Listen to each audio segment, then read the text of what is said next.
Cool. Hello, everyone. So my name is Lukas. I am one of the co-founders of Floating Rock Studio, and this is Ruby, our production manager. Hello. She basically tells me what to do at any point in time. So we are a small boutique animation studio. We are all born from the big beast that is Weta Digital, and we set out to do our own little thing, and I'm going to tell you a little bit about what we've done in the last few months, or 2.5 years, I guess. So first I want to start out with a question to all of you. Who has played Final Fantasy VII? And I mean the old one, like the one from 1997. Awesome. So I thought I was going to be the only one, but cool. I'm not old enough yet. What did you guys like about Final Fantasy VII especially? Yeah, back there. This guy are sick. Pardon? This guy are sick.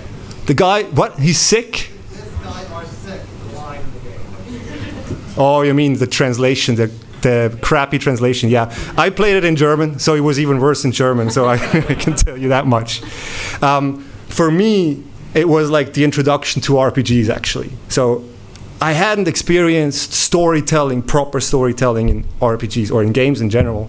And the realization that you can tell, like immersive stories, and you can get to know characters, and you can build them up, and you can go on a journey with them. That was something completely new for me.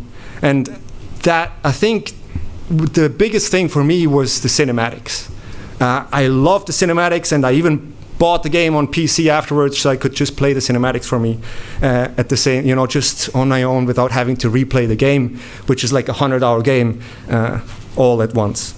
So one thing, without spoiling for anyone who hasn't played the game, is that at the end of disc 1, we come to this moment where the main villain comes in and kills a character that everyone has started to love. Like, I loved her so much because she was a great healer, and she was like a pivotal part of the story, and she was just, everyone just loved her, and they made us love her. She was in all the cinematics, and so the main villain comes in and killed her.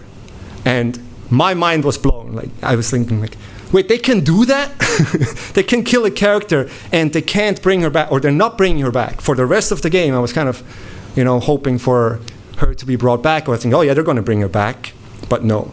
And just that realization that with just these limited tools that they had back then, and just making great cinematics and building a great story, building a bond, to me, that was a profound realization that you can tell courageous stories, and that's what we have now set up to do with Floating Rock Studio. Like, we want to help studios show off more cinematic and impactful cinematics, or just make their stories appeal to a bigger audience and make things look like they've been done by a big, like a big budget production, which you see people just be not courageous enough these days.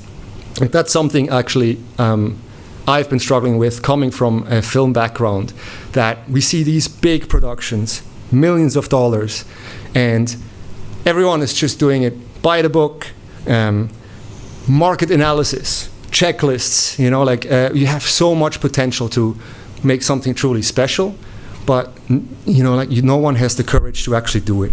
And at the same time, in the games industry, you see people wanting to do something different, wanting to, reinvent things, tell immersive stories, but sometimes the budget is not there, or just the craftsmanship sometimes is missing, especially when it comes to cinematics. So for me, I was very happy to see that at least recently we are starting to see some studios go a little bit further and truly make things immersive. When we look at productions like The Last of Us, or God of War, or I just saw the most recent trailer of Hellblade 2. It was like a gameplay trailer, but it looked like a movie. And stuff like that is what Floating Rock wants to do as well. Like, we really want to bring these old school techniques back to, or over into the game industry, where people are actually going to be happy, to utilize this and make something special. We want to make it accessible for the broader game industry, not just to the bigger studios who would have the money to do it. So, but actually we're seeing the same thing happening again, where the big studios are not taking risks anymore, and they're doing it again, by a playlist and like just doing too much market analysis and not empowering artists to do what they do best. So, for 2.5 years, we've been trying to do this, and at the end of last year, we finally got the chance to really flex our muscles and bring everything that we have learned for over 10 or 12 years of experience, and brought it to paper, or I guess onto YouTube, when A4 Games approached us and asked us to do their world announcement trailer for Flintlock. And Ruby is going to tell us a little bit more about our process during that production. So, in our collaboration with A4 Games, they had already made all these great elements for us.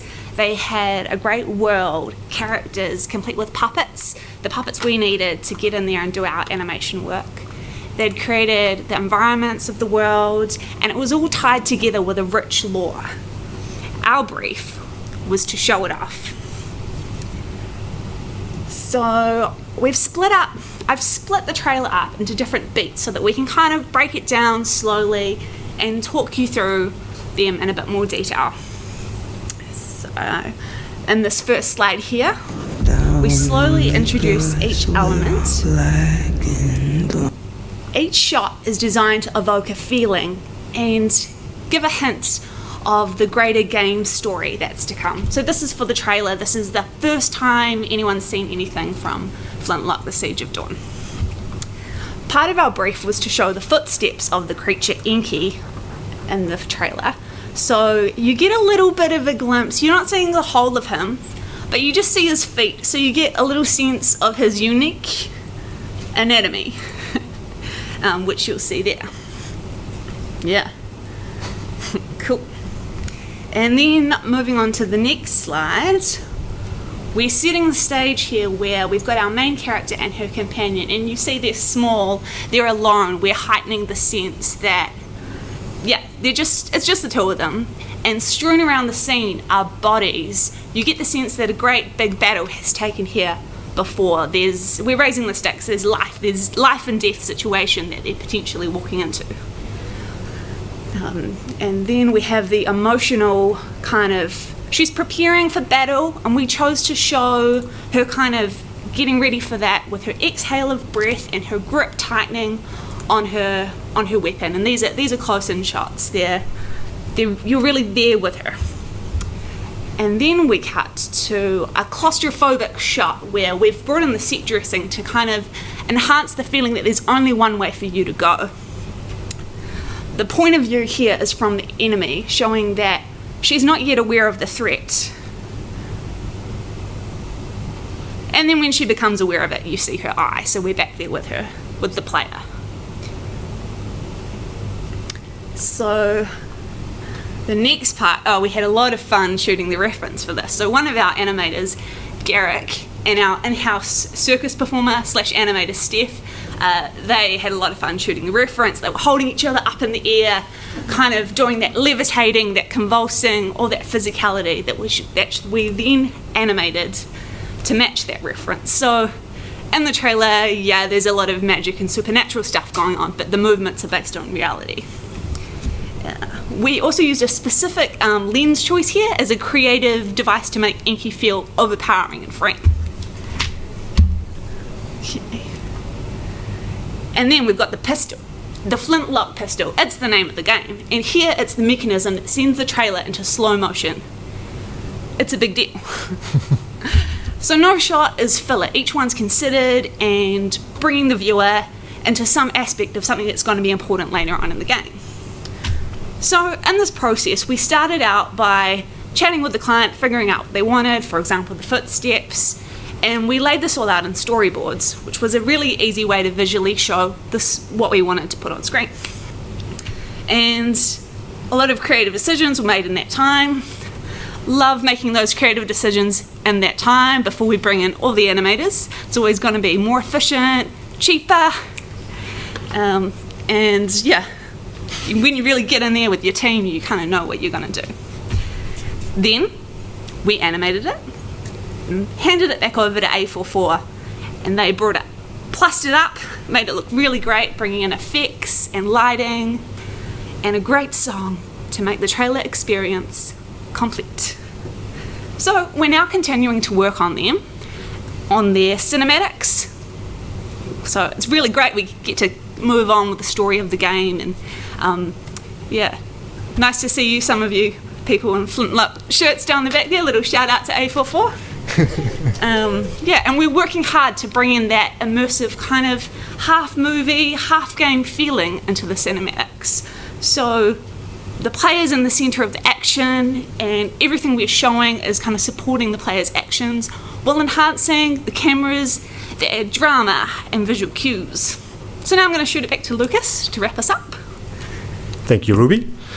So I think there's a tremendous opportunity at the current state of the industry where smaller studios who might not have the means of a Ubisoft or an EA to stand out from the mass, where we can mix some of these old and tried and true techniques with some of the new technology that's now, being democratized. Basically, technology doesn't matter anymore. And for us, that's always been our inspiration. Like I'm thinking back to Resident Evil 2. I remember those cinematics. Like, oh damn, that's what always drove me to those games. It's actually I hate zombie games actually, but I love the cinematics, and I just wanted to live through of that. And now we're getting back to this with Unreal Engine, with Blender, who makes it so accessible for everyone to be creative, for everyone to start learning when they're still kids, before they go to school. And that opens the field and levels it, and that's all that matters to us. Creativity and great craftsmanship and great ideas. So with tech out of the way, I think, or we think, that there's a new renaissance coming in this industry, but hopefully also in the film industry, where artists from all over the world can come forward, and we can find them, and we can create awesome stuff together. And to me, there's nothing more exciting than this. And I'm very much looking forward to what these young artists come up with, but of course, what all of you guys are coming up with as well. Thank you very much.